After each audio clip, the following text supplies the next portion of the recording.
Hello, नमस्कार, जय हिंद। स्वागत है आप सभी का अधिगम मंत्रा पर। मैं विकास गुप्ता हाजिर हूँ आपके बीच एक नया वीडियो लेकर के, जहां हम डिस्कस कर रहे हैं फाइनेंशियल स्टेटमेंट ऑफ अकाउंटिंग या फाइनेंशियल स्टेटमेंट ऑफ कंपनी।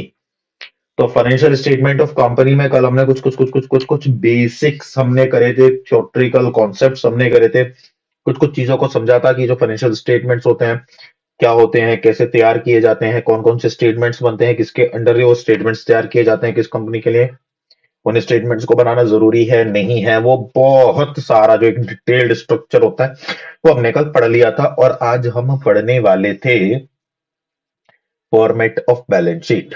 तो मैंने आपसे कहा भी था कि जो ये पूरा चैप्टर है उसको हम थोड़ा थोड़ा करके एनालाइज करेंगे, ताकि हर एक कॉन्सेप्ट और हर एक टॉपिक आपके माइंड में फिट हो जाए, है ना। तो चलिए शुरू करते हैं अपना आज का टॉपिक, जहां पर हम पढ़ेंगे किसके बारे में, फाइनेंशियल स्टेटमेंट के बारे में। तो चलिए अपना आज का टॉपिक शुरू करते हैं। और हाँ, एक इंपॉर्टेंट चीज, सब्सक्राइबर्स बढ़वाते रहिए। और अगर आप पहली बार आए हैं तो पहला वीडियो जरूर देखना। अगर आपने पहला वीडियो नहीं देखा है तो फिर इसको समझना थोड़ा सा मुश्किल हो जाएगा, इसीलिए पहला वीडियो देखना बहुत ज्यादा जरूरी है। ठीक है, तो पहला वीडियो देखिए। और ये, हाँ, ये मैं एक चीज आपको बता दूं, यहां पर हेड सब हेड निकल करके आएंगे, तो आपसे सीधा सीधा सवाल बनता है हेड और सब हेड का। ठीक है ना, दो तीन क्वेश्चन आपके हेड सब हेड से कि भाई ये किसके हेड में आएगा, इसका सब हेड क्या होगा। ठीक है ना, तो वो कैसे कैसे होता है तो वो आज हम सीखने वाले हैं। ठीक है, चलिए शुरू करते हैं अपना आज का टॉपिक। तो लास्ट तक देखना जरूर, बहुत ज्यादा इंफॉर्मेटिव रहेगा ये वीडियो आपके लिए। ठीक है, चलिए शुरू करते हैं अपना। तो बेसिकली हम जो बैलेंस शीट प्रिपेयर करते हैं वो schedule two, sorry schedule three, है ना, ऑफ कंपनीज एक्ट 2013 के अकॉर्डिंग तैयार किया जाता है। और पार्ट वन में, शेड्यूल थ्री का पार्ट वन, ठीक है, Indian companies act schedule three और पार्ट वन। तो यहां पर क्या होता है, यहां पर कंपनी का नाम आता है और कंपनी की क्या जाती है, बैलेंस शीट कब प्रिपेयर कर रही है। कंपनी की जो बैलेंस शीट होती है वो एज एट आता है, यहां पर फॉर द ईयर एंडेड नहीं आता। फॉर द ईयर एंडेड नहीं आता। रीजन इज दैट जो बैलेंस शीट होती है वो किसी पर्टिकुलर डेट को, जो बिजनेस की फाइनेंशियल पोजीशन है उसको बताती है, ना कि वो पूरे साल की जर्नी बताती है। वो केवल एक पर्टिकुलर पॉइंट ऑफ टाइम का जो है कि भाई इस दिन आपकी एसेट इतनी है, इस दिन आपकी लायबिलिटी इतनी है, तो कंपनी वो बताती है। एक पॉइंट ऑफ टाइम का जो फाइनेंशियल कंडीशन है कंपनी वो बताती है। क्लियर है। तो चलिए इसमें सबसे पहले क्या आता है, सबसे पहले इसमें मेजर हेड आता है ना। और मेजर हेड में सबसे पहले क्या होता है, अच्छा, एक जो बैलेंस शीट प्रिपेयर की जाती है, बैलेंस शीट इसमें वर्टिकल तैयार की जाती है, हॉरिजॉन्टल तैयार नहीं की जाती।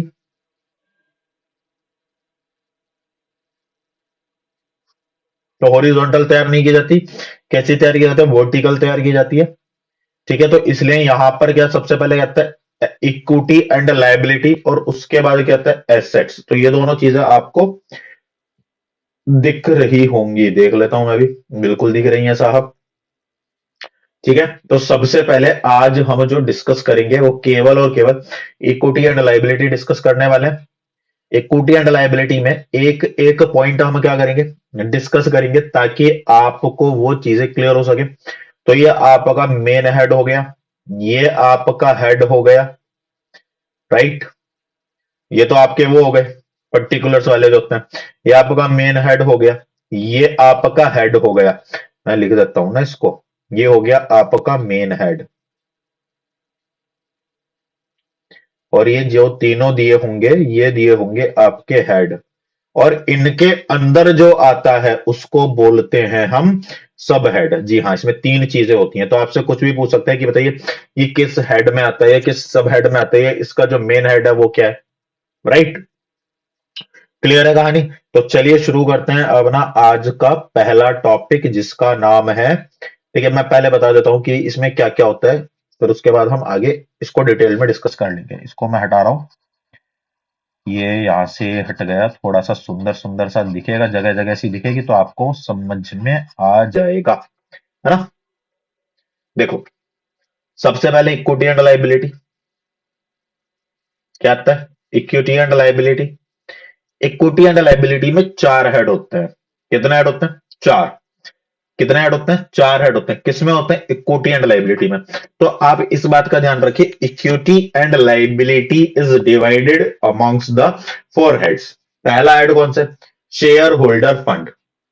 क्या है पहला head?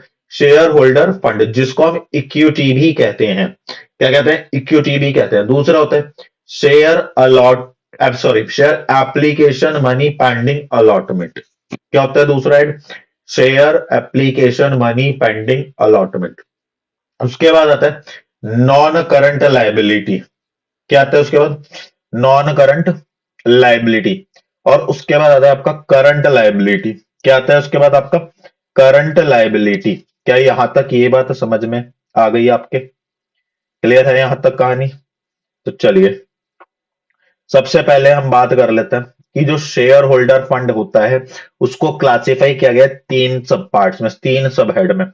Share capital, reserve and surplus, money received against share warrants. क्या कहा मैंने? Money received against share warrants. इसके बाद आता है नॉन करंट लाइबिलिटी। तो जो नॉन करंट लाइबिलिटी है वो किस में डिवाइडेड है? चार पार्ट्स में डिवाइडेड है वो। कितने पार्ट्स में डिवाइडेड है वो? चार पार्ट्स में डिवाइडेड है ना। Long term borrowing, deferred tax liability, other long term liability, या लॉन्ग टर्म प्रोविजन। और ऐसे ही करंट लाइबिलिटी भी कितने पार्ट्स में डिवाइडेड है? चार। Short term borrowing, trade payable, other current liability, या शॉर्ट टर्म प्रोविजन। तो दोनों चीजें सेम ही है, बस डिफरेंस किसमें आ रहा है? यहाँ पर डेफर्ड टैक्स लाइबिलिटी आ रहा है और यहाँ पर क्या आ रहा है? टैक्स पेबल आ रहा है, सॉरी, ट्रेड पेबल आ रहा है। देखो, हमारा जो पूरा लाइबिलिटी, इक्विटी एंड लाइबिलिटी है वो चार पार्ट्स में क्लासिफाइड है। पहला शेयर होल्डर फंड, सॉरी, हाँ, share holder fund, share application money pending allotment, non current liability और करंट लाइबिलिटी। इनमें से जो पहला, तीसरा और चौथा हेड है वो, उनमें से आप ये मान करके चलो कि सभी चार चार में डिवाइडेड है, बस केवल पहला हेड जो है वो कितने में डिवाइडेड है? तीन में डिवाइडेड है, जिसमें पहले को क्या कहते हैं? शेयर कैपिटल, दूसरे को रिजर्व एंड सरप्लस, तीसरे को money received against share warrants. ठीक। नॉन करंट लाइबिलिटीज में कहते हैं long term borrowings, deferred tax liability, other long term liability और लॉन्ग टर्म प्रोविजंस। ठीक। करंट लाइबिलिटी में क्या होता है? Short term borrowing, trade payable, other current liability या शॉर्ट टर्म प्रोविजंस। ठीक। क्लियर है? अब यहां पर जब हम बात करते हैं, देखो शेयर कैपिटल क्या होता है, एक एक करके इनके बारे में हम चर्चा कर लेंगे, है ना। तो चलो शुरू करते हैं अपना आज का पहला। देखिए, सबसे पहले हम क्या बात करेंगे? हम यहां पर बात करेंगे, मैं ब्लैक पेन ले लेता हूं और यहां पर मैं लिख लेता हूं ए। ए सही रहेगा? नहीं, फर्स्ट लिखते हैं। यहां पर मैं लिख लेता हूं फर्स्ट, और फर्स्ट में मैं लिख लेता हूं यहां पर equity and liability. Equity and liability, equity and liability, है ना। इक्विटी का मतलब क्या होता है? समता और दायित्व।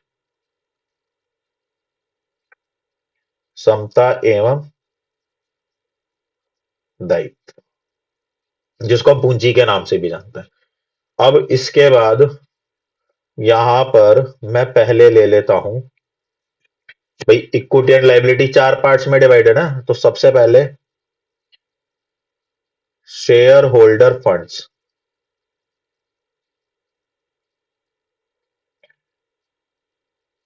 शेयर होल्डर्स फंड, तो शेयर होल्डर फंड्स क्या होता है?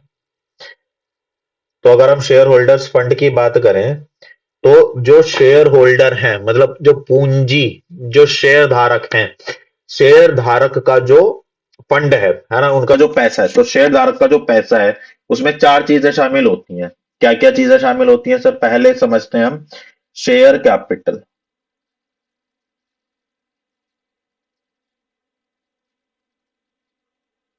जिसको अपन क्या बोलते हैं, अंश पूंजी भी बोलते हैं। अब अंश मैंने आपको बताया था, जो शेयर कैपिटल होती है वो दो पार्ट में क्लासिफाई होती है। एक तो समता अंश में, इक्विटी शेयर्स में, और एक होती है वो प्रेफरेंस शेयर्स में। तो इसका मतलब क्या है कि जब हम शेयर कैपिटल की बात करते हैं तो शेयर कैपिटल का मतलब होता है equity share capital plus preference share capital, समता अंश पूंजी प्लस पूर्वाधिकार अंश पूंजी, इन दोनों का जो एडिशन होता है उसको हम बोलते हैं शेयर कैपिटल। और इसीलिए इसीलिए इसके आगे हमेशा एक नोट बनाया जाता है, that is called note number one. और नोट नंबर वन में हम शेयर कैपिटल शो करते ही हैं। इसके अलावा मैं पर्सनली आपको शेयर कैपिटल को बैलेंस शीट में कैसे तैयार किया जाता है और इसका न्यूमेरिकल कैसे सॉल्व किया जाता है ये भी मैं आपको कराऊंगा, सिर्फ इस ही का, है ना। क्योंकि ये इंपॉर्टेंट है, यहां पर क्लासिफिकेशन होता है कैपिटल का, तो वो आपको सीखना जरूरी है। वो कैसे क्या होता है वो सब चीजें आपको उसी वक्त पता चलेंगी। यहां तक बात समझ में आ गई भाई? ठीक है सर। इसके बाद आता है हमारा second, reserve and surplus.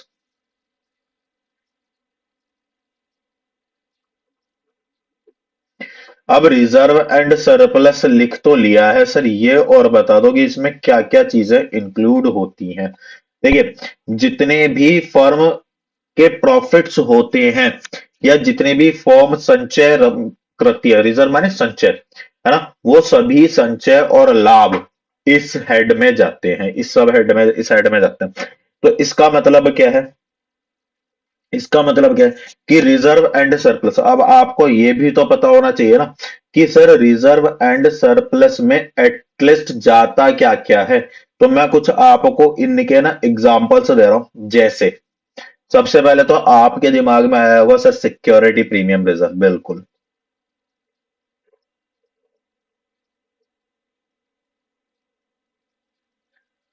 Security premium reserve.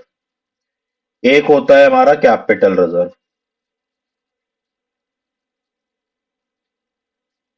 एक होता है हमारा जनरल रिजर्व,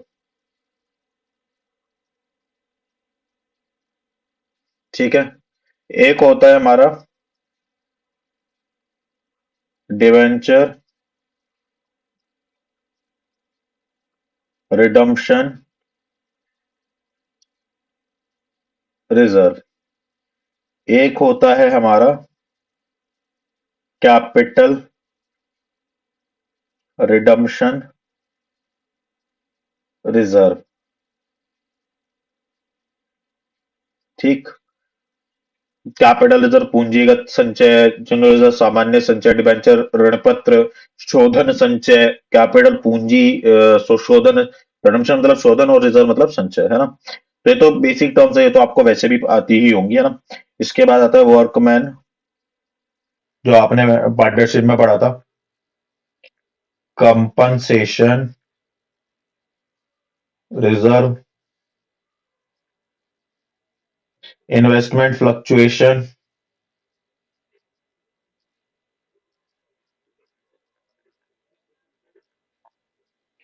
रिजर्व, सरप्लस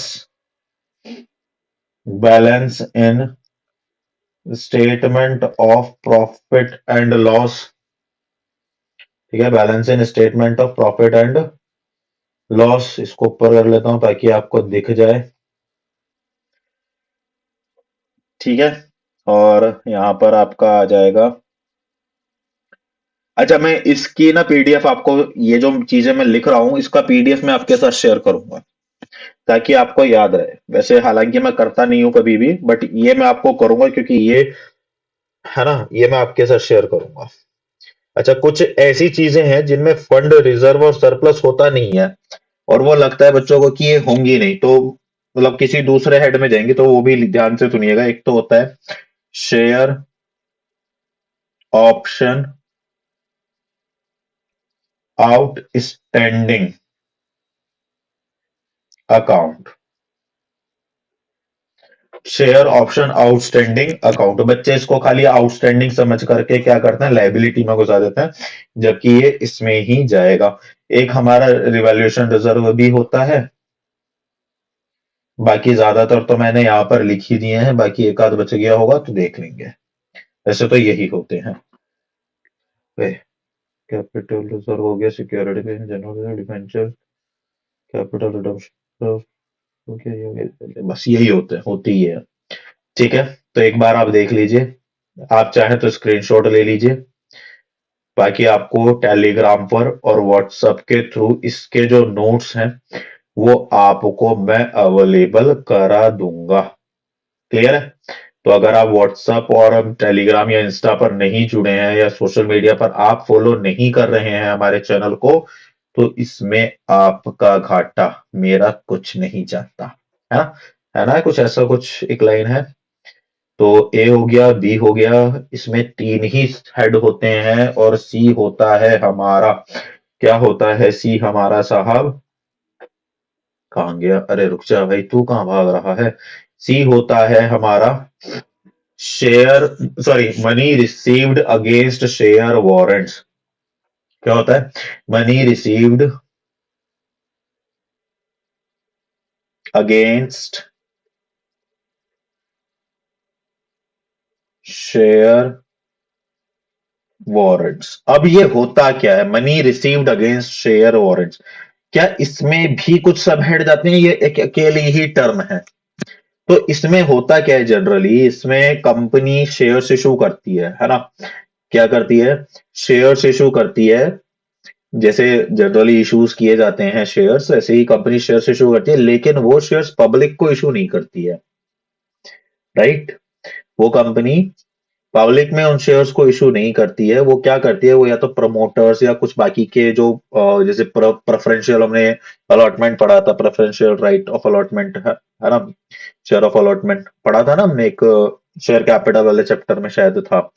तो प्रेफरेंशियल्स के बेसिस पर, जैसे मैं आपको बता देता हूँ प्रेफरेंशियल अलॉटमेंट क्या होता है यहाँ पर, कि जैसे सपोज करो कोई इंस्टीट्यूशन है या कोई फर्म है या कोई कंपनी है, तो जैसे मेरी कंपनी है निगम मंत्रा, है ना? सपोज करो वो लिस्टेड हो गई। ठीक है, लिस्टेड समझना है ना, कि security exchange board of India और क्या कहते हैं, जो स्टॉक मार्केट है उसमें मेरी जो कंपनी है उसके शेयर्स ट्रेड करते हैं, मान लीजिए, है ना? वैसे कभी ना कभी तो करेंगे ही। फॉर गॉड से, अगर आप लोगों की का कंट्रीब्यूशन रहा और आप लोगों का सपोर्ट रहा तो डेफिनेटली करेंगे। ठीक है, एजुकेशन सेक्टर के अंदर एक कुछ अच्छा करके जाएंगे। ठीक है, तो ठीक, तो हमने क्या किया, हमने जैसे मेरी कंपनी है निगम मंत्रा, है ना? तो मैंने क्या किया, मैंने कुछ इंस्टीट्यूशंस, कुछ बैंक्स, कुछ लोग, उन्हें प्रेफरेंस दे दी कि भाई मैं आपको अपने शेयर्स दे रहा हूँ। ठीक है, तो ये मैंडेटरी नहीं है कि उनके पास, मतलब उनके ऊपर कोई ऑब्लिगेशन नहीं है कि वो उन शेयर्स को लेंगे ही लेंगे। ठीक है, वो रिजेक्ट भी कर सकते हैं, मेरा काम है। जैसे मैंने आपको ऑफर कर दिया कि भाई आप मेरी कंपनी में इन्वेस्ट करना चाहोगे, मेरे पास कुछ ये कुछ शेयर्स रह गए, तो आप लोगे क्या? तो आप कहोगे कि हाँ भाई ठीक है, दे दो। तो एक्सेप्टेंस है। और अगर आप कहोगे कि नहीं, अभी मेरा वो इंटरेस्ट नहीं है, तो ठीक है, मैं किसी और को वो अलॉट कर दूंगा। तो कंपनी जब भी इस तरह के शेयर्स को अलॉट करती है तो वो उन्हें प्रेफरेंशियल कहा जाता है ना? हालांकि प्रेफरेंशियल दूसरे होते हैं, ये प्रेफरेंशियल अलग है ना? तो जब भी प्रमोटर्स को या किसी इस तरह के लोगों को कंपनी शेयर्स इशू करती है, तो उनके बदले कंपनी उन लोगों को शेयर वारंट्स देती है, मतलब एक सर्टिफिकेट देती है। जैसे कोई पब्लिक जब कंपनी में इन्वेस्ट करती है तो कंपनी एक डॉक्यूमेंट उन्हें इशू करती है। तो वो जो डॉक्यूमेंट होता है ना, उनके डीमेट अकाउंट में, ठीक है, तो उसको क्या बोलते हैं, शेयर सर्टिफिकेट बोलते हैं, उसको शेयर बोलते हैं। हम share certificate, acknowledgement of share, क्या शेयर ही बोल देते हैं उसको। तो ऐसे ही जब कंपनी प्रमोटर्स या बाकी लोगों को या प्रेफरेंशियल बेसिस पर अलॉटमेंट करती है अपने शेयर्स का, तो कंपनी उन्हें एक सर्टिफिकेट देती है और उस ही सर्टिफिकेट को शेयर वारंट कहा जाता है। ठीक है, क्लियर है ये वाली बात? तो इसका कोई एक टाइम पीरियड होता है। है ना, इसका क्या होता है, एक टाइम पीरियड होता है जिसको हम लॉक इन पीरियड कहते हैं, जिसको हमने प्रीवियसली पढ़ा था। तो उससे पहले वो लोग उसे शेयर्स को मार्केट में नहीं बेच सकते, ये भी एक कंडीशन है। तो अगर आपने नहीं पता है तो आप पीछे वाला, मैंने कहा था ना, ये पीछे वाला वीडियो जरूर देखना आप। ठीक है, तो क्या हुआ कि हमें मनी तो रिसीव हो गया। अब इन शॉर्ट शॉर्ट मैं बता देता हूं कि हमें मनी तो रिसीव हो गया और हमने शेयर्स भी इशू करने हैं, लेकिन अभी हम शेयर अलॉट नहीं कर रहे हैं, मतलब उनको पर्टिकुलरली शेयर नहीं देना। तो हमने क्या करा, उनको शेयर वॉरेंट्स दे दिए। तो जैसे ही हम उन्हें इक्विटी या प्रेफरेंस शेयर्स में कन्वर्ट करेंगे, जब भी वो इक्विटी या प्रेफरेंस शेयर्स में कन्वर्ट करेंगे, तो उनका ये वाला जो अमाउंट है, मैं यहां पर आपको डिस्कस कर देता हूं कि जैसे सपोज करो किसी ने मैंने किसी को शेयर्स इशू करे, प्रमोटर्स को शेयर्स इशू करे, राइट। तो प्रमोटर्स को शेयर्स इशू करने के बाद मैंने उन्हें शेयर वारंट्स दे दिया, तो उसका पैसा मैंने यहां पर लिख दिया। क्लियर है ये वाली बात। तो अब उन्होंने क्या करा, उन्होंने इन शेयर्स को इक्विटी में कन्वर्ट करा लिया, प्रेफरेंस में कन्वर्ट करा लिया। तो ये तुरंत ट्रांसफर होकर के यहां से तो माइनस हो जाएंगे और यहां पर उनको क्या कर दिया जाएगा, प्लस कर दिया जाएगा। ठीक है, लेकिन जब तक शेयर वारंट्स के रूप में इनके पास रहेंगे, तब तक ये किस में लिखे जाते रहेंगे, यहां पर लिखे जाते रहेंगे। तो ये होता है money received against share warrants. तो इसका केस बन सकता है। वैसे ये कोई है नहीं, ज्यादातर जो क्वेश्चंस पूछे जाते हैं वो यही पूछे जाते हैं कि ये किसके अंडर में आएगा या वो किसके अंडर में आएगा। ऐसी share application money pending allotment होता है। ये क्या होता है ये भी मैं आपको अभी बताता हूँ। अच्छा, इसमें मैं लिख देता हूँ, एक चीज लिख देता हूँ यहाँ पर। व्हेन, कहाँ गया, रुक जा भाई, कहाँ गया कहाँ गया कहाँ गया, ये रहा। व्हेन शेयर वारंट्स issued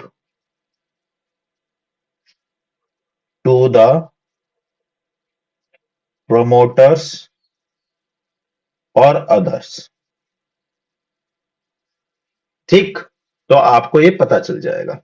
इसके बाद आता है हमारा नेक्स्ट, जो भी हमने पढ़ा था सेकंड वाला, चार होता है ना। तो सेकंड वाला, share application money pending allotment. Share application money pending allotment, आजा भाई। Second, share application money pending allotment. अब ये क्या होता है ये भी समझिए, देखिए।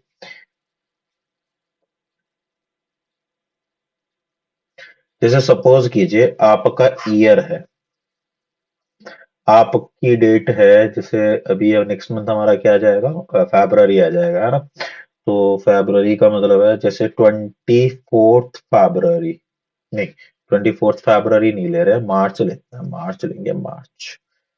24 मार्च 2023 को हमने क्या करा, कंपनी ने क्या करा, इस डेट को कंपनी ने पब्लिक में शेयर्स इशू कर दिए एप्लीकेशंस के लिए, जिसको प्रोस्पेक्टस बोलते हैं। तो कंपनी ने जो प्रोस्पेक्टस इशू किए पब्लिक को, क्या इशू कर दिए, प्रोस्पेक्टस इशू कर दिए पब्लिक को।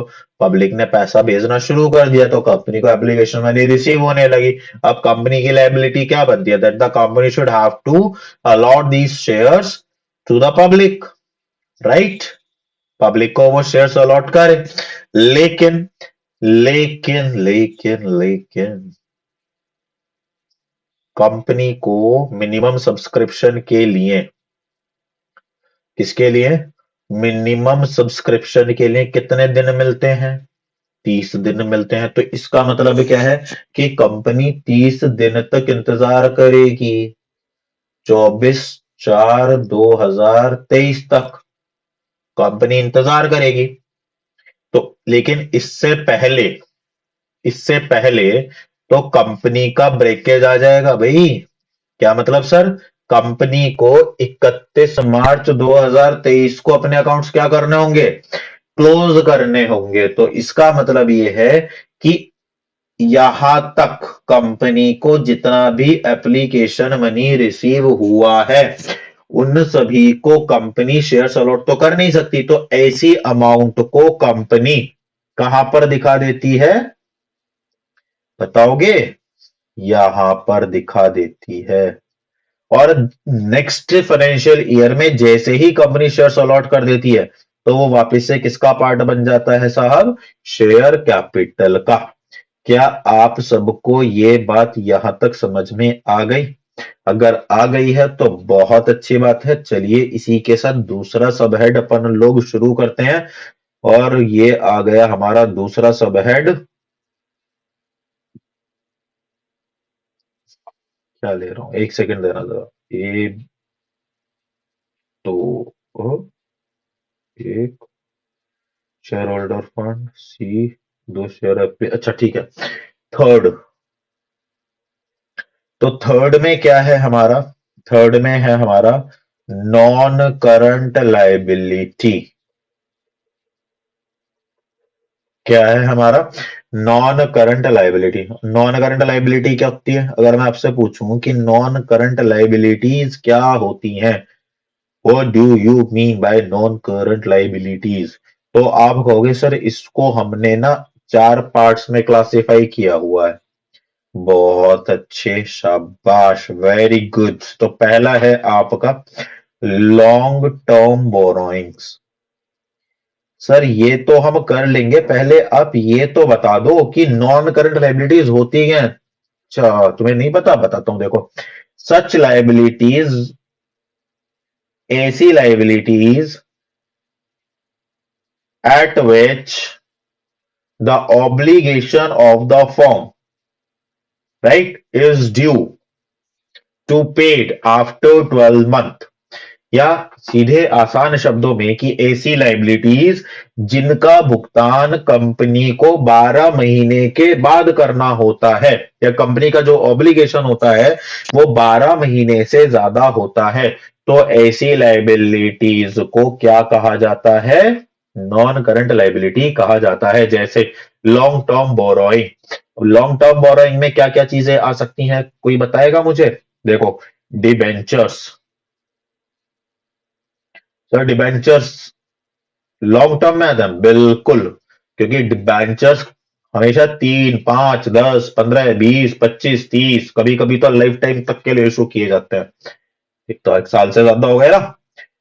बॉन्ड्स, ठीक है। और टर्म लोन्स, ये आपने पढ़ी होंगी टर्म्स।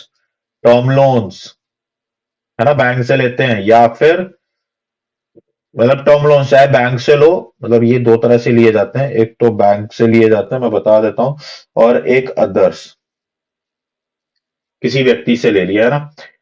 पब्लिक डिपॉजिट, बच्चों को लगता है पब्लिक डिपॉजिट तो हमारी शॉर्ट टर्म होती है, नहीं जी। ऐसी किसी और लोन्स एंड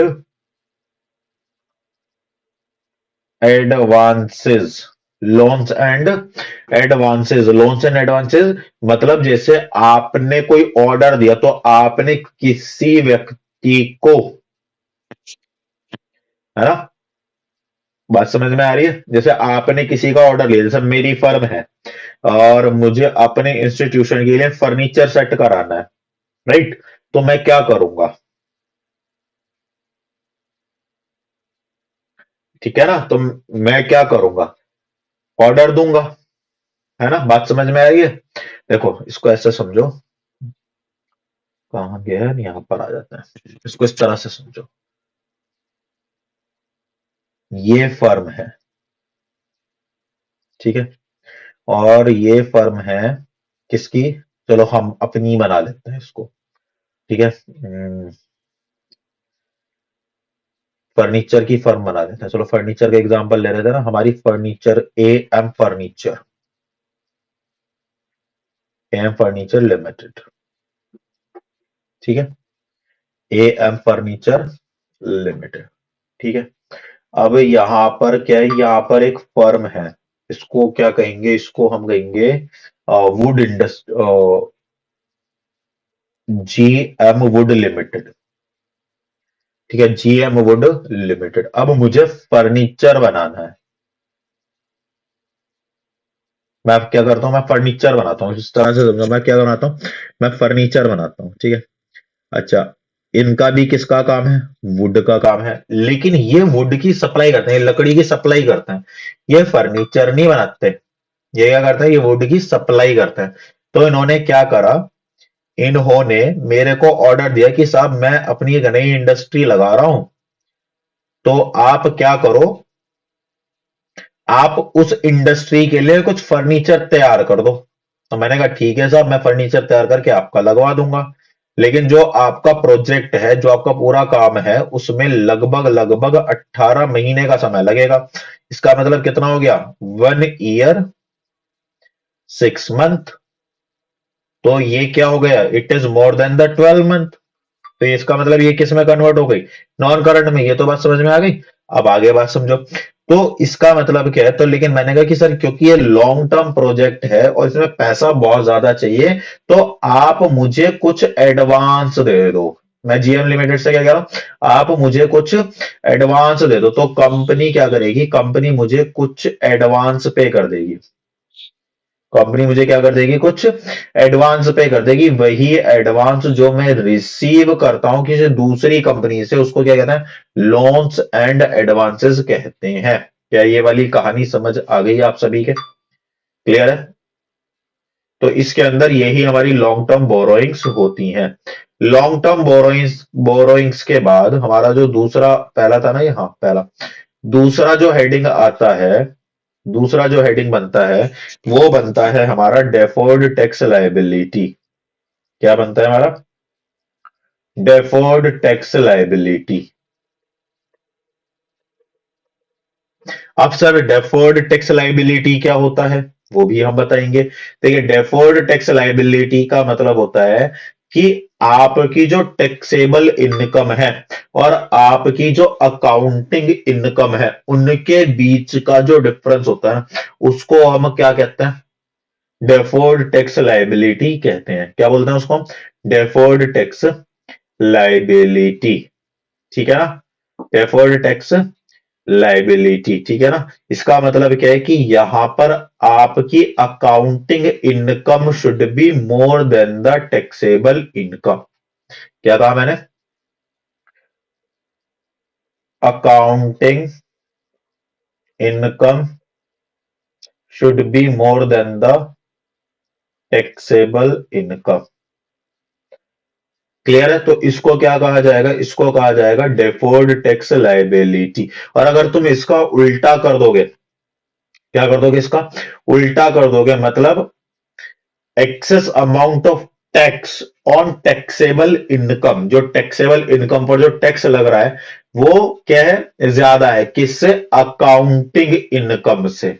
किससे? अकाउंटिंग इनकम से। तो वो क्या बन जाएगा? Deferred tax asset. वो हम एसेट में डिस्कस करेंगे। बाकी यहां पर पॉइंट आया था तो इसलिए मैंने आपको बता दिया। ठीक है?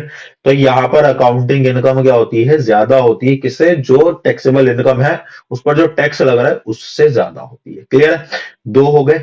तीसरा समझने की कोशिश करते हैं। तीसरा जो हमारा पॉइंट है वो है अदर लॉन्ग टर्म लायबिलिटीज।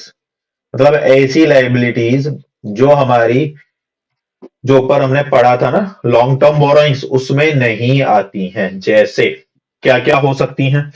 जैसे ट्रेड पेबल। तो आप कहोगे कि सर ट्रेड पेबल क्या होता है? हम तो अकाउंट्स में बहुत सीधे साधे से मासूम से बच्चे हैं, हमें नहीं आता जाता। तो मैं कहूंगा ट्रेड पेबल्स का मतलब होता है द कॉम्बिनेशन और the sum of the creditors और बिल पेबल्स। तो अब आप हंसोगे कि हा हा हा, सर क्या मजाक कर रहे हो? ट्रेड क्रेडिटर और बिल पेबल तो सर अब तक हम करंट लायबिलिटी में पढ़ते हैं, आप कहां हमें बता रहे हो? मेरे बच्चे, मेरे प्यारे बच्चे, मेरा सोना मोना, सुनो।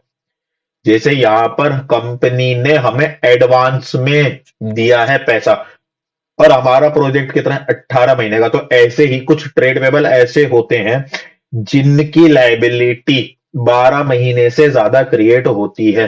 तो अगर हमारे कोई ऐसे ट्रेड पेबल हैं जिनकी लायबिलिटी 12 महीने से ज्यादा है, तो उन सभी को क्या, उन सभी को किसमें इंक्लूड किया जाएगा? अदर लॉन्ग टर्म लायबिलिटीज में इंक्लूड किया जाएगा। क्या ये बात समझ में आ गई? यहां पर मैं लिख देता हूं, कभी तुम फिर बाद में लड़ो। इफ मोर देन 12 मंथ तो ही होगा, ऐसे ही मत डाल देना। चलिए, डी, चार थे ना इसमें। अब आएगा आपका long term provision. Long term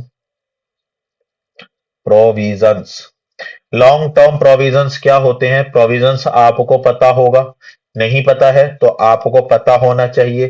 company की जो लायबिलिटीज होती हैं, जो कंपनी को पता है कि इन फ्यूचर मुझे ये नुकसान हो जाएगा, there is a possibility of loss. जैसे टैक्स है, या पॉसिबिलिटी क्या कि नॉन है, कि भाई हमें पता है, जैसे आपका टैक्स है तो टैक्स आपको पे करना ही करना है। जैसे डेटार्स हैं तो डेटार्स पर आपका डेप्ट होगा ही होगा। जैसे डेप्रिसिएशन है तो फिक्स एसेट्स पर डेप्रिसिएशन लगेगा ही लगेगा। तो इन सभी नुकसान को, लॉसेस को, जो फ्यूचर में अराइज होने, हालांकि हमें इनकी जो वैल्यू है, एक्चुअल वैल्यू है, उसका पता नहीं होता है, लेकिन फिर भी हमें यह पता होता है कि ये होगा ही होगा, ये नुकसान हमारा होगा ही होगा।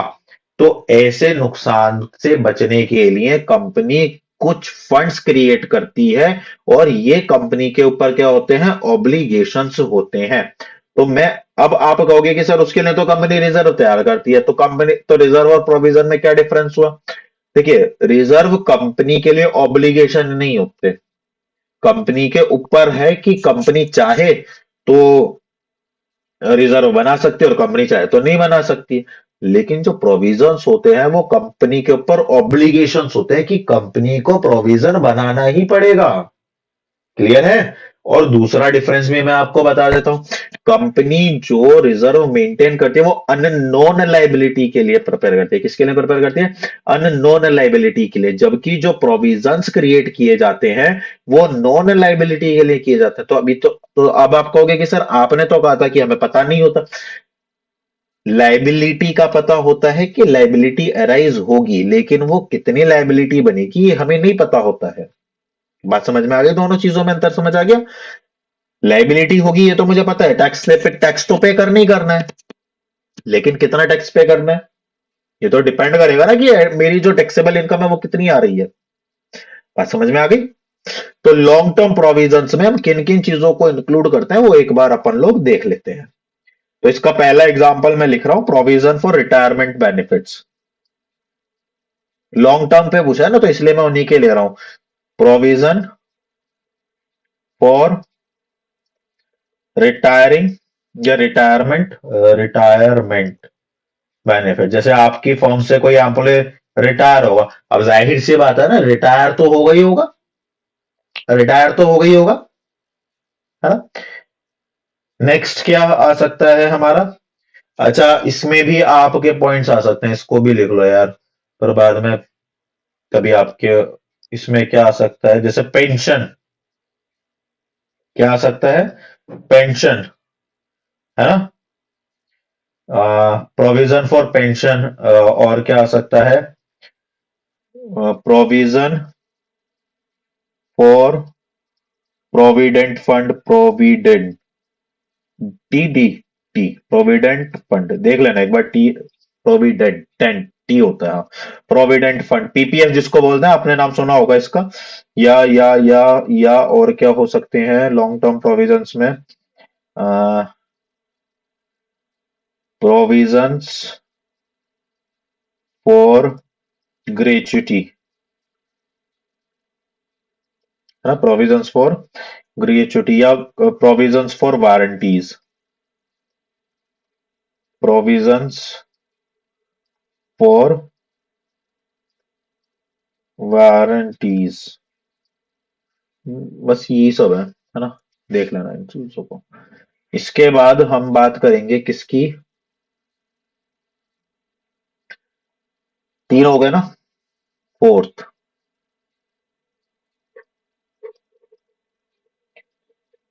Current liabilities. इसका भी मैं क्विक रिवीजन लूंगा आपसे, है ना?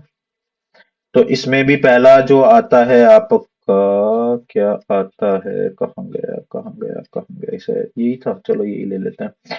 पहला जो था आपका वो था करंट लायबिलिटी में शॉर्ट टर्म बोरोइंग। क्या था? Short term borrowings. तो शॉर्ट टर्म बोरोइंग्स में क्या क्या चीजें जाती हैं वो देख लेते हैं। देखिए, loans repayable, right, on demand, कि भाई जब जब हम पैसा मांगेंगे आप लोन को रीपेड करेंगे, है ना। या हम्म, ठीक है ना। या लोन्स एंड एडवांस भी आ सकते हैं इसमें। तो अभी आप कहेंगे कि सर अभी तो आपने इन्हें लॉन्ग टर्म में, देखिए अगर दोनों सेम चीजें सेम ही है, बस आपको केवल मोर देन 12 मंथ और लेस देन या इक्वल टू द 12 मंथ इनका याद रखना है। अगर ये है तो शॉर्ट टर्म बन जाएगा, और अगर ये है तो वो लॉन्ग टर्म बन जाएगी लाइबिलिटी। अब पता कैसे चलेगा? तो आपके लिए इसमें सुविधा दी हुई है कि भाई अगर आप एस्टिमेट नहीं कर पा रहे हैं तो ज्यादातर आप जैसे लोन्स एंड एडवांस है, आपको कुछ नहीं दिया हुआ है तो आप क्या मान लेना, आप उसको करंट मान लेंगे। या अगर आप नॉन करंट मान रहे हो तो आप क्या करते हैं, आप उसमें फुट नोट मेंशन कर देते हैं that the loan and advances are considered और ट्रीटेड एज द, मतलब जो भी आपको नहीं समझ में आ रहा है कि क्या है तो आप उसका फुट नोट दे सकते हैं, ठीक है। बाकी तो इसमें ऐसा कोई डिफरेंशिएशन है नहीं, बस इतना ही है कि भाई ये 12 महीने से ज्यादा की लाइबिलिटी है तो नॉन करंट है, और 12 महीने से कम की है तो वो शॉर्ट टर्म है। और इसमें इसके अलावा डिपॉजिट्स हो सकते हैं जो शॉर्ट टर्म बेसिस पर हम लोग कर लेते हैं। बस यही चीजें हैं इसके अंदर, ठीक है। बाकी बी में ऊपर तो हमारा डेफर्ड टैक्स लाइबिलिटी आया था, लेकिन यहां पर आता है हमारा ट्रेड पेबल। तो अब आप कहोगे सर ट्रेड पेबल ऊपर भी आया था, बिल्कुल आया था साहब, मैंने कब मना किया। लेकिन वो लॉन्ग टर्म बेसिस पर था 12 महीने से ज्यादा के लिए, और ये किसके लिए है? शॉर्ट टर्म के लिए है, जो हमारे 3 3 4 4 महीने के में सप्लायर्स होते हैं, सन्ड्री क्रेडिटार्स और बिल पेबल, बिल्स पेबल। तो ये दोनों चीजें इसके अंदर इंक्लूड होती हैं। इसके बाद हमारा जो थर्ड पॉइंट है वो है, क्या है? शॉर्ट टर्म लाइबिलिटीज हमारी हो गई ना। हाँ, शॉर्ट टर्म लाइबिलिटीज आ जाएगा अब। शॉर्ट टर्म लाइबिलिटीज में अब हमारा जो पॉइंट आ जाएगा वो आ जाएगा अदर करंट लाइबिलिटीज। कहाँ गया भाई? क्या आ जाएगा हमारा? अदर करंट लाइबिलिटीज, ठीक है। आजा आजा भाई आजा, ये कहाँ से आ गया?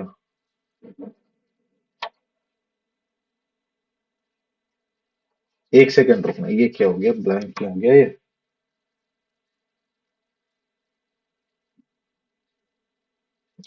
अच्छा ठीक है ठीक है, दिख रहा है ना, एक सेकंड रुकना। हाँ, ये ऊपर चला गया ज्यादा ही। चलिए, ब्लैंक ही तो किया था हमने। इसके बाद हमारा जो आता है, ये वाला पेन ले लेते हैं, थर्ड वाला, वो आएगा हमारा अदर करंट लायबिलिटीज। इसके अंदर क्या क्या चीजें जाती हैं उसको देख लेते हैं। जैसे देखिए, वही सारी चीजें जो आपने ऊपर लिखी थी ना, वो तो सारी चीजें हैं ही, बाकी इसमें कुछ और चीजें भी हैं। जैसे मैं लिख देता हूं अनपेड डिविडेंड, ये बहुत इंपॉर्टेंट है। अनपेड डिविडेंड तो बहुत ही ज्यादा है कि अक्सर पूछ रहे थे अनपेड डिविडेंड किस में आएगा, ठीक है। या excess application, excess application money which is due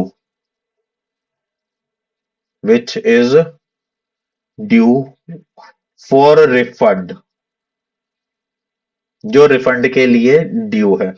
या इनकम रिसीव्ड इन एडवांस, ये तो आपको भी पता होगा, इनकम रिसीव्ड इन एडवांस, है ना। या इंटरेस्ट एक्रूड, क्या? Interest accrued, but not due, due ही लिख दिया पहले, बट नॉट ड्यू है ना, या कॉल्स इन एडवांस, ये भी इंपॉर्टेंट है, कॉल्स इन एडवांस, या आउटस्टैंडिंग एक्सपेंसेस, क्या, आउटस्टैंडिंग एक्सपेंसेस, ठीक है, या रुक जा भाई, रुक जा, अगर प्रोविडेंट फंड मेंटेन कर रहे हो तो लॉन्ग टर्म है, लेकिन अगर पेबल है तो प्रोविडेंट फंड पेबल, मानो आपको इसी साल देना है तो वो क्या हो जाएंगे, ये हो जाएंगे, ठीक है। इसके बाद आता है आपका fourth point, that is other current, sorry other तो हो गया, short term provisions, short term provisions, इसको इस चैप्टर के अंदर ना आपको यही सारी चीजें देखने के लिए मिलेंगी कि क्या क्या चीज है। तो कुल मिलाकर के थोड़ा सा थ्योरेटिकल है, ऐसा कोई कॉन्सेप्चुअल चीज तो है नहीं, ये सारी चीजें आपको याद रख। अच्छा, यहाँ पर एक बात ना ध्यान में रखने वाली है कि ये जैसे मैंने आपको क्रोनोलॉजी में बताया ना कि शेयर होल्डर फंड है ना, sorry equity and liability, then share holder fund, then share capital, then reserve and surplus, then ये, देन वो, तो उनको इसी ही के अकॉर्डिंग क्लासिफाई करना है। आप इसका जो ऑर्डर है ना उसको चेंज नहीं कर सकते। मतलब इन शॉर्ट मैं अगर आपको ब्रीफ करूं तो आप नॉन करंट को पहले रखोगे, फिर बाद में आप करंट रखोगे, ऐसे ही नहीं रख सकते, करंट रख दिया फिर नॉन करंट रख दिया और फिर शेयर होल्डर फंड रख दिया। क्यों, ऐसा क्यों नहीं कर सकते, क्योंकि ये प्रेस्क्राइब्ड फॉर्मेट है और आपको उसी के अकॉर्डिंग क्या करना है, अपने अकाउंटिंग स्टैंडर्ड जो, सॉरी अपने जो फाइनेंशियल स्टेटमेंट्स हैं उनको प्रिपेयर करना है। ये इसीलिए हमने कल साइलेंट फीचर्स पढ़े थे ना शेड्यूल 3 के, तो उसमें ये भी चीज थी, है ना। तो इसमें क्या होता है, देखो इसमें तो मैंने आपको पहले ही बता दिया था समझाने के लिए, जो प्रोविजन फॉर टैक्स हो गया, राइट, प्रोविजन फॉर डेप्रिसिएशन हो गया, या प्रोविजन फॉर डाउटफुल डेप्ट हो गया। अच्छा, एक ना प्रोविजन फॉर एक्सपेंसेस भी होता है, प्रोविजन फॉर एक्सपेंसेस भी होता है। कभी सोचो कि भाई ये प्रोविजन फॉर एक्सपेंसेस आपसे पूछने लग जाए कि भाई which one of the following is the short term provision, और उसमें शॉर्ट टर्म प्रोविजन में आपको दे रखा है प्रोविजन फॉर एक्सपेंसेस, और आप सोच लो कि भाई प्रोविजन फॉर एक्सपेंसेस नाम की तो कोई चीज ही नहीं होती। तो ये भी एक चीज है ना। तो अल्टीमेटली हमने कुछ कुछ चीजें आज समझ ली हैं लाइबिलिटीज तक कि उसमें क्या क्या इंक्लूड होता है। अब मैं आपको इसका एक ब्रीफ दे देता हूं कि इसमें एक्चुअली क्या क्या होता है। तो चलिए फिर आ जाते हैं अपने पॉइंट पर। ये आ गया आपका financial statement.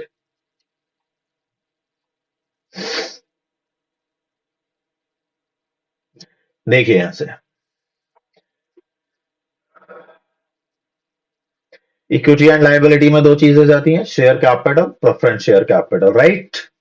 Reserve and surplus में ये चाहे तो आप यहां से स्क्रीनशॉट ले लो इसका। अरे आजा भाई, capital reserve, capital redemption reserve, security premium reserve, revaluation reserve, debenture redemption reserve, general reserve, share option outstanding account, workman compensation reserve, investment fluctuation reserve, surplus balance in statement of profit and loss. इसका विशेष ध्यान रखना। Money received against share warrants issued to promoters and others as per SEBI guidelines as preferential issue in case of listed company. Shares are yet to be allotted against the share warrants. तो share warrants के against company भविष्य में shares issue करती है, लेकिन जब तक company shares अपनी जो पूंजी है, अपनी जो है ना अंश है, जब तक उन्हें इशू नहीं करती तब तक उन्हें किसके भरोसे रहना होता है, शेयर वारंट्स के। अच्छा, दोनों का काम कोई अलग अलग नहीं है, दोनों सिमिलर ही है, बस केवल इतना अंतर है कि भाई जैसे मैंने आपको कोई पेमेंट करना है तो मैंने आपको क्या करा, आपको एक चेक लिख करके दे दिया कि भाई ये चेक है, लेकिन मैंने आपको बोल दिया कि आप इस दिनांक के बाद इस चेक को बैंक में डालना, तब तक मेरे बैंक अकाउंट में पैसा आ जाएगा। तो कुल मिलाकर के आपके पास तो आपका पेमेंट पहुंच गया ना। तो ऐसे ही कंपनी को जब शेयर इशू करने होते हैं, लेकिन तो कंपनी क्या करती है, कंपनी पैसा तो ले लेती है, लेकिन शेयर्स के अगेंस्ट में क्या इशू कर देती है, शेयर वारंट्स इशू कर देती है। तो ऐसा पैसा money received against share warrants में चला जाता है। क्लियर है? चलिए साहब आगे आ जाइए। Share application money pending allotment, ये मैंने आपको बता ही दिया था कि भाई आपने शेयर इशू करे, लेकिन तुरंत ही क्या हो गया, आपका क्लोजिंग ईयर आ गया और आपको फाइनेंशियल स्टेटमेंट्स क्लोज करने पड़े। तो इसके तो ऐसी अमाउंट को, भाई अमाउंट तो रिसीव हो गया, लेकिन वो अमाउंट उनका नहीं है ना, जो अभी क्लोजिंग ईयर हुआ है वो अमाउंट है जो नेक्स्ट आप अलॉटमेंट करोगे। तो जब तक आप अलॉटमेंट नहीं कर लेते, आप उसको शेयर कैपिटल में ट्रांसफर नहीं कर सकते ना। पहले कंप्लीट पैसा आएगा, उसके बाद आप ट्रांसफर करोगे। तो तब तक वो पैसा कहां पर रहता है, share application money pending allotment. Non current liability को चार पार्ट्स में क्लासिफाई किया है: long term borrowing, deferred tax liability, other long term liability और लॉन्ग टर्म प्रोविजंस। ठीक है? तो लॉन्ग टर्म बोरोइंग्स में हमारे क्या क्या चीजें जाती हैं, डिबेंचर जाते हैं, term loans from bank, public deposit, bonds, term loan from other parties, other loans and advances, long term maturities of finance lease obligations, O M G, भारी भरकम word. Liabilities component of compound financial instruments. ठीक है? Clear है? ऐसे obligations या ऐसी ऐसे दायित्व जो जिनका भुगतान है ना लॉन्ग टर्म में किया जाना है। क्लियर है? जो हमने, जैसे कोई प्रॉपर्टी है वो हमने लीज पर ली हुई है, तो उसका पेमेंट हमें करना है ना। Liability component of compound financial instrument, या कोई ऑब्लिगेशन है जो जुड़ता हुआ आ रहा है, मतलब कंपाउंड होता हुआ आ रहा है, उसका पेमेंट हमें करना है ना। तो ये एक चीज है। डेफर्ड टैक्स लायबिलिटी क्या होता है, difference between taxable income and the accounting income. Right? Clear है ना। अदर लॉन्ग टर्म में ट्रेड पेबल्स होते हैं और premium payable on redemption on debentures और प्रेफरेंस शेयर्स। ये भी किसका पार्ट है, अदर लॉन्ग टर्म लाइबिलिटीज का। यहां तो मैंने कुछ छोड़ा ही नहीं है, यहां तो आपको सब कुछ मिल जाएगा, स्क्रीनशॉट लेते रहना। ठीक है? लॉन्ग टर्म प्रोविजंस में आप क्या पढ़ेंगे, लॉन्ग टर्म प्रोविजंस में, अच्छा, मैं आपको ये जितना भी कंटेंट है, जैसे भी मैंने, आपने देखा भी होगा कि मैंने जो लिखे थे वो कुछ ही आइटम से लिखे थे, मतलब सारे नहीं है थे उसमें, है ना। और सारे याद भी नहीं रहते हैं, सीधी एक्चुअली बात ये है। लेकिन यहां पर मैंने आपको अपना सारा कंटेंट आपके सामने में प्रेजेंट कर देता हूं। देखिए, अधिगम मंत्रा यही करता है। जो अधिगम मंत्रा जो है उसको, वो बाकियों से क्यों डिफरेंट है, मेरा मोटिव पैसा कमाना नहीं है। अगर आपकी गवर्नमेंट जॉब लगती है और आपको चैनल से थोड़ा भी फायदा होता है, तो वो मेरा जो है आउटपुट है, वो मेरे लिए प्रोडक्टिव है। इससे ज्यादा मुझे नहीं चाहिए। समझ रहे हो आप? तो मेरे लिए कोई डिफरेंशिएशन नहीं है। ये जितनी भी चीजें, अब आप सोचो कितना दिमाग मैंने इसमें लगाया होगा, आप समझ सकते हो भाई। नोट्स तैयार जो बच्चे नोट्स तैयार करते हैं ना, उनको पता होता है भाई नोट्स तैयार कैसे होते हैं। तो इनमें कितना दिमाग लगाया होगा, ये सब सेटिंग वगैरह करना, ये सारी चीजें करना। बात समझ रहे हो आप? तो ये सब आप ही के लिए है। लेकिन फिर वही वाली बात आएगी कि तो सर आप इन्हें शेयर क्यों नहीं करते? भाई शेयर मैं नहीं करूंगा, रीजन इज दैट नोट्स आपको खुद से बनाने पड़ेंगे। हाँ, आपको पीडीएफ मिलेगा, लेकिन वो वाला मिलेगा, इसके लिए आपको नोट्स खुद से बनाने पड़ेंगे। ठीक है?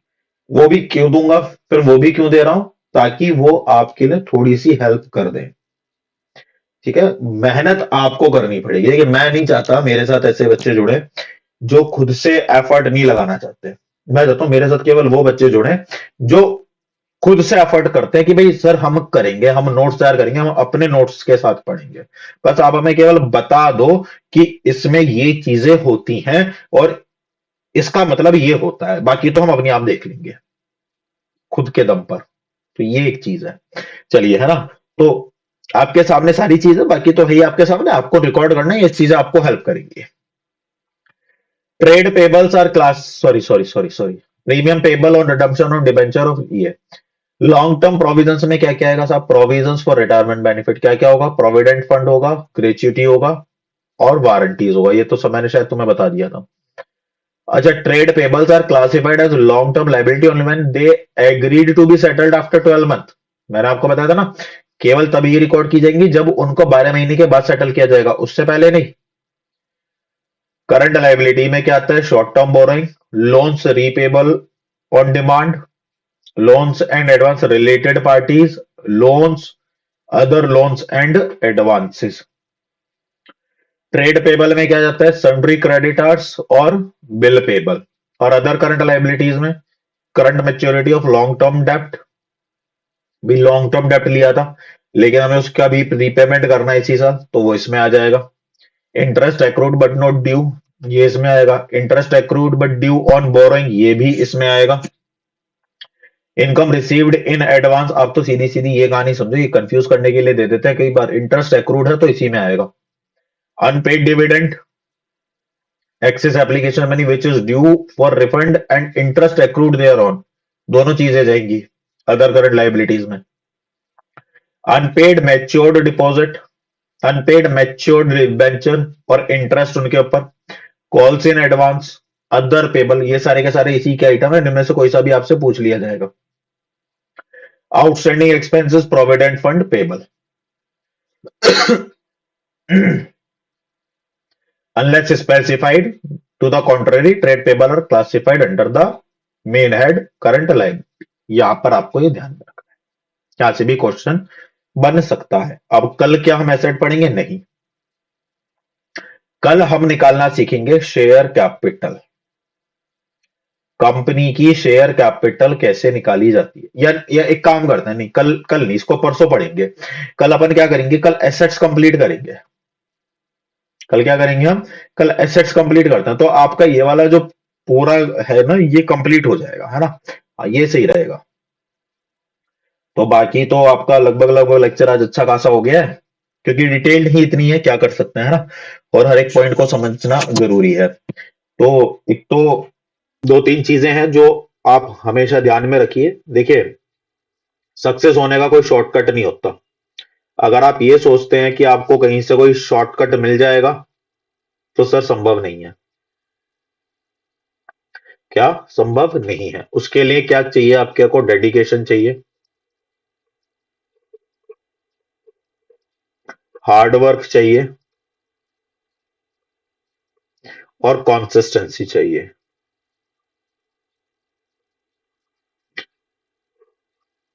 ठीक है, और एक चीज और चाहिए, दैट इज कॉन्टिन्यूटी।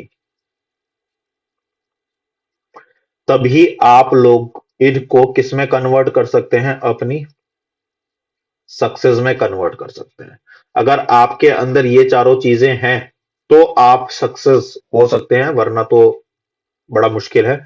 और इसीलिए मैं आपको 4 सिग्मा रूल बताता हूं हमेशा। नोट्स खुद से प्रिपेयर किया करो, रिवीजन किया करो, ऐसा नहीं है पढ़ लिया हो गया। सेल्फ स्टडी के लिए टाइम निकाला करो, और अगर कोई क्वेरी है तो उसको पूछा करो। ठीक है, एक बच्ची है यूट्यूब पर, है ना, तो वो क्या करती है, वो हमेशा उस बड़े मतलब डिटेल्ड में, 2-3 बच्चे हैं, तो वो बड़े डिटेल्ड में उन चीजों को क्या करते हैं? एनालाइज करते हैं। और अगर उन्हें लगता है कि अच्छा, वो केवल एनालाइज ही नहीं करते हैं, वो बल्कि उसको देखते भी हैं। और अगर उन्हें लगता है ना कि भाई नहीं, यहाँ पर क्या कहते हैं, गलती है, तो वो तुरंत कमेंट कर देंगे कि भाई सर यहाँ पर ये वाली जो है गलती है ना? तो 2-3 बच्चे ऐसे हैं जो उस चीज को मेंशन करते हैं। तो ये वास्तव में अच्छा लगता है कि भाई हाँ, चलिए, ये बहुत अच्छी बात है कि आप उस डेडिकेशन के साथ स्टडी कर रहे हैं। आप केवल रट नहीं रहे हैं। तो रटना नहीं है, आप जहां पर रटना शुरू कर दोगे वहीं पर आप समझ लीजिए कि आप कहीं ना कहीं नेगेटिव ही जा रहे हो। सॉरी। ठीक है ना? तो मेहनत करनी है, डेडिकेशन करना है, मतलब समझ करके चीजों को करना है। ठीक है, बाकी कोई क्वेरी या डाउट है तो I am available for this. तो फटाफट से चैनल को सब्सक्राइब कर दीजिए, वीडियो को शेयर कर दीजिए और वीडियो को लाइक कर दीजिए। और अगर आपको वीडियो कैसा लग रहा है, अगर नहीं, बता दीजिए वीडियो कैसा लगा कमेंट करके। तो देखिए, आपकी सक्सेस के 4 रूल ये रहे, उसके लिए 4 काम आपको ये करने हैं, और मेरा मोटिवेशन क्रिएट करने के लिए 4 काम आपको ये करना है। तो 4 4 का वॉल्यूम समझ रहे हो ना, 4 का वैल्यू क्या है? ठीक है, बाकी मिलेंगे कल एक नई वीडियो के साथ। अपना खुश रहिए, मस्त रहिए, ख्याल रखिए अपना, और पढ़ते रहिए। और हाँ, चैनल को शेयर, सब्सक्राइब और अपना ढेर सारा प्यार देते रहिए। जय हिंद।